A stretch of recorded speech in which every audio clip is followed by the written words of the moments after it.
निर्णय लिया होता तो 70 वर्षों से कश्मीर की आवाम जिस तबाही को, जिस आतंकवाद का नंगा नाच देख रही है, वो परिस्थितियां कश्मीर में विकसित नहीं हुई होती। साल था 2009। 1955 में बने अपना दल के संस्थापक सोनेलाल पटेल का जब निधन हुआ तो 28 साल की ये युवा नेता उनके सपनों को आधार मानकर सियासत में उतरी। अन्य पिछड़ा वर्ग के हक की मांगों के साथ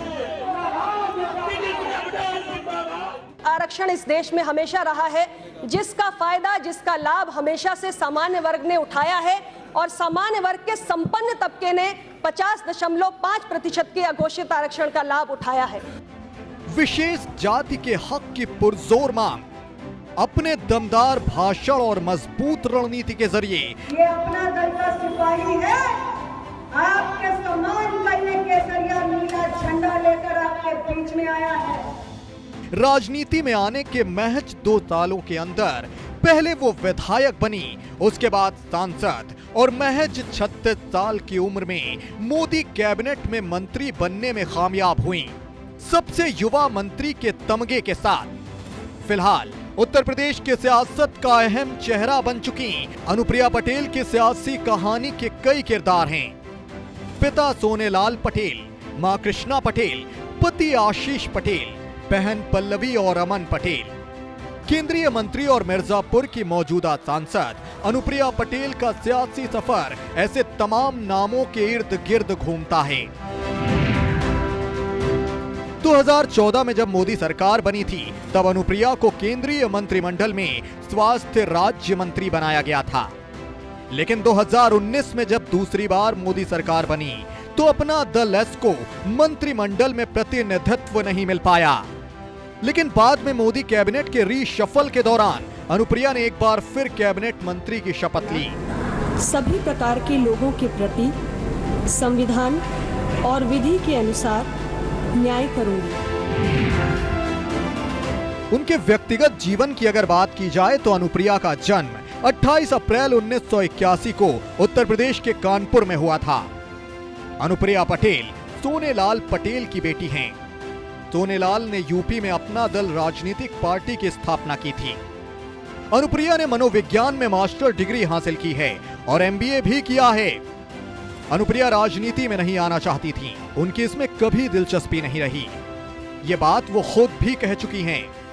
पिता सोनेलाल पटेल की अचानक मौत के बाद अनुप्रिया ने राजनीति में कदम रखा और पार्टी को संभाला।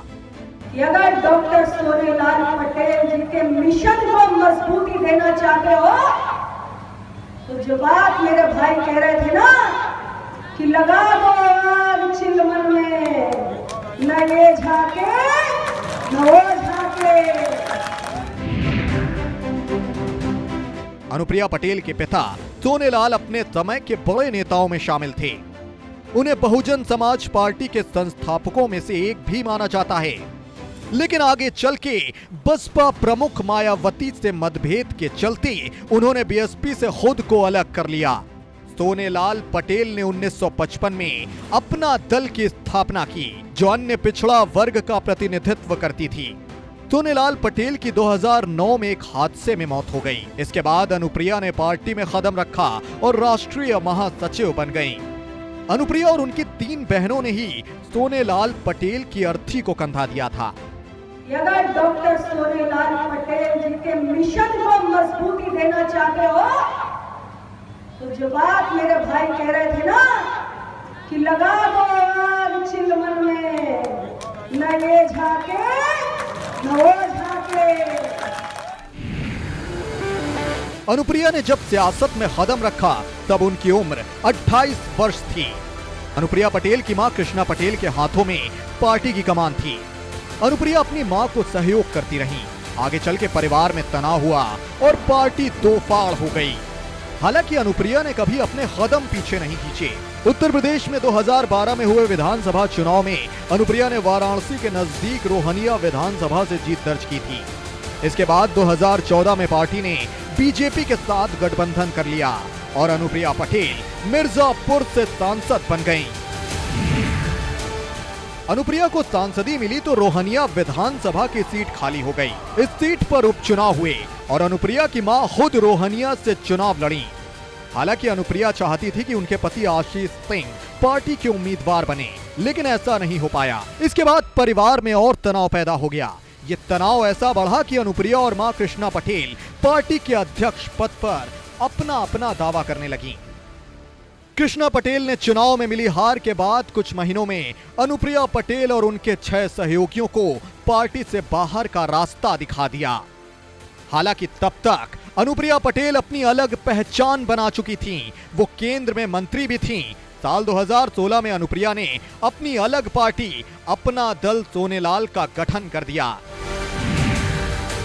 हालांकि वो पार्टी की अध्यक्ष 2018 में बन सकी। उधर अनुप्रिया पटेल और उनकी मां पार्टी पर अधिकार को लेकर हाई कोर्ट भी पहुंच गईं। बता दें, इस विवाद की वजह से कृष्णा सिंह ने भी अपना दल कमेरावादी नाम से एक नई पार्टी का गठन कर लिया है। ये 35A है, जिसके कारण अगर भारत के किसी अन्य राज्य में रहने वाला नागरिक कश्मीर में संपत्ति बनाना चाहे तो उसको कोई अधिकार नहीं है। और कश्मीर की बेटी अगर भारत के किसी अन्य राज्य में रहने वाले व्यक्ति से विवाह कर लेती है तो जिस मिट्टी में वो जन्मी है, पली है, बड़ी है, उसे वही के लिए अछूत मान लिया जाता है। मौजूदा वक्त में अनुप्रिया पटेल केंद्रीय कैबिनेट का वो चेहरा हैं जो सरकार में रहकर समर्थन के साथ अलग अलग मुद्दों पर सरकार को घेरती भी रहती हैं और अन्य पिछड़ा वर्ग के हकों की मांग के जरिए वो कम वक्त में ही एक बड़ी लीडर के तौर पर उभरी हैं। जिस व्यक्ति ने हमें अखंड राष्ट्र की सौगात दी है, जिनकी वजह से इस अखंड देश के अंदर हम सांस ले रहे हैं, उनको मरने के बाद उनकी समाधि के लिए, उनके स्मारक के लिए देश की राजधानी में 1 इंच जमीन भी नहीं मिली है। क्यों नहीं मिली, आज मैं समझ रही हूं। नमस्कार, मैं हूं मानक गुप्ता। अगर आपको हमारा ये वीडियो पसंद आया हो तो इसे लाइक और शेयर जरूर करें और हां, हमें सब्सक्राइब और फॉलो करना ना भूलें ताकि आप देश और दुनिया की कोई खबर मिस ना करें। तो जुड़े रहिए हमारे साथ और देखते रहिए न्यूज़ 24।